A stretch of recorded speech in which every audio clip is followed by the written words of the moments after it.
If you woke up one day in your college dorm with a zombie next to you, what would you do? In this How to Survive video, I'm going to critique character decisions and give advice on what they could do to better ride out the apocalypse in Zombieland. 2 months after the initial infection, we are met with a lone survivor fleeing his college dorm in Garland, Texas, on a mission to get back to his home in Columbus, Ohio. The first situation he encounters is in a parking lot while pumping gas and attempting to use the restroom, when 2 zombies catch him by surprise. His tactic here was to outrun the zombies, which luckily worked, but had he left the door on the vehicle open, he would have had an easy contingency plan had the zombies attacked him by surprise. In fact, this is one of his own rules: know your way out. Given how vulnerable he was in this situation, he definitely should have came up with a escape plan ahead of time, so other than the fact that he got lucky, he probably would have died in this situation. In the next scene, after Columbus walks for an unknown amount of distance and abandoning the car for some reason, he sees a decked out Escalade approaching him quickly, and out of all places, he decides to take cover behind a fucking motorcycle. Not only that, he blindly stares at the driver, who we know to become Tallahassee, with his gun aimed at him without saying a word. This is one stupid ass decision, and all it would have taken is a little bit of concern from Tallahassee to get his head blown away. In this situation, he had 2 options: either hide, not behind a motorcycle, or try to talk to the guy, but instead he chose the worst option, which is say nothing and threaten him. Given that Columbus was probably already spotted by Tallahassee once Columbus heard the truck, there was no reason in trying to hide. He probably should have just stood ready to fire his weapon if he needed to, but be ready to talk to the guy, because that's the best way to make it out of the situation. Now let's evaluate this same situation from Tallahassee's perspective. Tallahassee slowly gets out of the vehicle, weapon not drawn, and stares at Columbus. Seriously, why the f*** are these 2 not talking to each other? What the f*** is this? Anyway, the best thing they could have done in this situation was talk, see where they're going, what they've gone through, things like that. Just, they need to develop a friendship. Given that Tallahassee already had a gun trained on him, there wasn't much he could do. In any real life situation here, Columbus almost certainly would have pulled the trigger. It was too much of a risk not to. But since they both had plot armor, they decided, no, they're not going to die. And Columbus throws his thumb up like a hitchhiker, and Tallahassee says, alright, hop in, without saying a word. Again, so much tension between these 2. Columbus gets in the passenger seat, finally fucking speaking. Next thing I want to add is that something they're going to really suffer in the long run is that they're fucking leaving all this shit behind. Columbus leaves behind his vehicle for whatever reason. These 2 don't even pass a glance at the emergency vehicles to their left, which probably would have had some really important supplies in them: an ambulance, police cars. They need to start thinking in the long run if they want to stay alive. They can't just be leaving that shit behind. Anyway, they exchange a few words between each other, give some background on themselves, where they're headed, and then they're off. After a little bit of driving, they pull off to a vehicle that's crashed off the road, and it happens to be a Hostess truck. Now you may be asking yourself, extended, why the f*** are they pulling over for a Hostess truck? And well, yeah, that's a good question. Well, you see, Tallahassee has this f***ing thing with Twinkies, and he just has to have them, so they pull over to get these Twinkies. There's none in there. Tallahassee's upset. Columbus scores a couple snowballs, and they're off again. Columbus has to go number 2, so they stop at a restroom. And this is a little thing, but Columbus kicks open each restroom stall with the butt of his gun. And that's a really bad idea, because if somebody's in there, they could easily take the gun from him and shoot him right there. And if there was a zombie in there, they could overpower him while his gun was facing him. It's just not a good idea. What he should do is aim towards the stall and then kick it open with his foot. This way it allows him to be ready to fire if he needs to, and doesn't leave his weapon vulnerable to being taken or being overcome by a zombie. Hope you remember the Twinkie thing, because this is a real fucking important thing in this movie for some reason. Anyway, next place we see these guys is at a grocery store. And you guessed it, Tallahassee's looking for a Twinkie. Now I'm not going to cap on this one too much, because chances are they'd have to go to a grocery store eventually anyway to gather more supplies, food, things like that. But the problem with that is that they do all the risk with none of the reward. They walk through this fucking grocery store that looks like it was just fully fucking stocked, and they grab nothing. Even worse, next thing they do is go into an obvious trap. You don't want to be approaching other people in an enclosed space during an apocalypse. It's just going to be a trap. I mean, come on, have some common sense, guys. I can understand that they need to meet more people in order to increase their survival chances, but when there's something that seems really fishy, you need to just be very diligent and keep your eyes peeled. That's why I like when Columbus stays behind to set a way out in case something goes wrong. After making their way to the back of the grocery store, we're met with a girl that we saw first, who's Wichita, and her sister Little Rock. Wichita explains that her sister Little Rock has been bitten. It's only a matter of time before she turns, and they're just looking for a way out. So I'm going to give props to Wichita and Little Rock on this one, because they executed their plan really well. But there still are a few problems with it. I mean, were they just waiting for somebody to come through the grocery store, make it past all the zombies, and fall for their trap?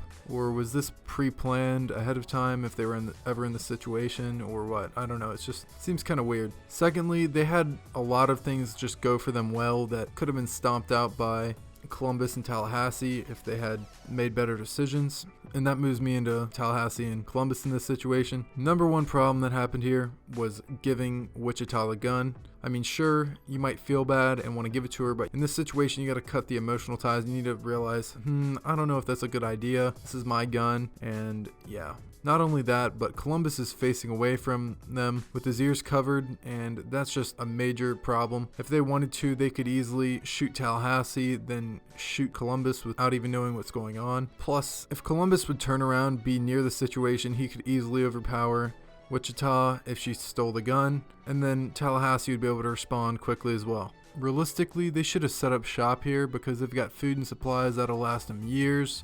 But again, because of the fact that they're on their journeys, I guess they could grab as much as they possibly could and take it with them. But as for the back of the grocery store, that little con could have been stomped out so easily, like I said earlier. And if they had the option, they shouldn't have even engaged in it. And in any situation where they're meeting new people, they definitely need to be ready to fire on a moment's notice. After they lose their Escalade, Tallahassee and Columbus are blessed by the redneck gods when they find a Hummer full of guns and ammunition. And upon this blessing, what do you think Tallahassee does? He starts obliterating the ammunition supply, shooting all the guns into the air. Don't get me wrong, this scene is f***ing cool, but if you're trying to live, can't be wasting that shit, man. Come on. Not to mention, this is gonna draw a ton of attention to them. I mean, shit, they're mowing through magazines in the middle of the f***ing city. After taking off in their Hummer, driving down some country roads, they come upon their Escalade abandoned with help written across it. Tallahassee even acknowledges, knowing Wichita and Little Rock, this is definitely a trap. So why the fuck you split up and do that shit that you did? So like a couple of geniuses, Tallahassee gets out, totally exposed on his own, walks up to the car and gives it a nice little look. Meanwhile, while he's doing that, Little Rock is taking Columbus hostage in the Hummer. Again with this shit, they could have avoided this so easily. They didn't even have to stop, they could have kept going. All that the fucking girls had was a double barrel and a fucking lever action. They could have taken the shots and still kept going. Even if they got themselves into that situation also, Columbus could have easily grabbed the lever action from Little Rock when she shot it through the sunroof and threw that little shit out on the side of the road and kept going. Whatever, it's a fairy tale, I guess. So they all end up becoming friends. They hop in the car together and they're traveling to who fucking knows where. Pacific Playland. Oh wait, Pacific Playland. Thanks, Little Rock. After Wichita destroys Columbus by giving him the realization that Columbus is burned to the ground and there's nothing left there, she offers an opportunity for him to go see it for himself. When they come across an abandoned truck, he decides he has nothing left and the best choice for him is to stick with the group. In this situation, I would say this is the best move because they have, first of all the weapons, power in numbers. He's developed a good relationship with them. And he doesn't know when that's going to come by again, if he ever even sees somebody again. They finally make it to Hollywood, and Tallahassee takes control of the vehicle, heading to one of the greatest cameo scenes in the history of movies, in my opinion. Arriving at Bill Murray's house, the group clears out the house, seeing if there's any zombies there. Looks all clear, so then they kick back and relax. Tallahassee and Wichita are in one room, playing with golf clubs, and Columbus and Little Rock are in the home movie theater watching Ghostbusters. Bill Murray, dressed as a zombie, comes out from one of the rooms, trying to scare Tallahassee and Wichita, and he succeeds. Wichita hits him with a golf club, and that's when they realize that he's still a human. Anyway, these guys get the bright idea to scare the most paranoid one in the group, Columbus, who also happens to be armed with a shotgun. Anyway, Bill Murray walks into his movie theater acting like a zombie, and without hesitation, Columbus shoots him in the chest. Wichita and Tallahassee realize what's happened, and that's when Bill Murray speaks to Columbus, and he realizes what's happened as well. They exchange a few words, and then he takes his last breaths. Anyway, I'm not going to go too deep into the scene, but one thing we got to realize here is In a situation like they're in, they cannot be making these kinds of jokes, no practical jokes, nothing like that, because that's how people die, just like Bill Murray. They gotta be completely serious in this shit, and they gotta be very transparent with one another about what's going on. Not only that, they just gotta have some more intelligence brewing around. I mean, Jesus Christ, who thinks that's a good idea? Short time later, Wichita and Columbus get some alone time while Tallahassee and Little Rock are practicing their shooting skills. Wichita and Columbus get to talking and they learn a little bit about each other. Columbus makes it apparent that he's attracted to Wichita, and Wichita does the same thing back. And in a really romantic moment of the movie, Columbus and Wichita go in for a kiss. God damn it, Tallahassee, you fucking block. Alright, we're getting towards the end here, guys. After Tallahassee blocks Columbus's one shot at a woman, you were like a giant blocking robot, like developed in a secret government lab. Hey. You tell him, Columbus. The girls ditch them, leaving them at Bill Murray's house on their mission to get to Pacific Playland. Now, I don't know why they thought turning lights and a bunch of giant rides on in the middle of California, in a super populated area. I mean, Hollywood, really? I don't know why they thought that would be a good idea, but that's besides the point. There's a lot of things they do once they get there that are really just stupid decisions, but I'll get into those once we get a little bit more in.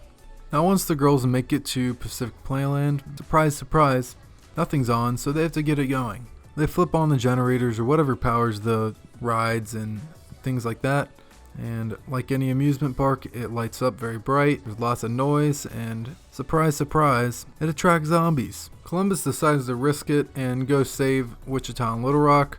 After Tallahassee realizes he can't let him go at it alone, he decides to tag along as well. Strategically, this is a big risk for them, but I would do the same thing if I were in their shoes.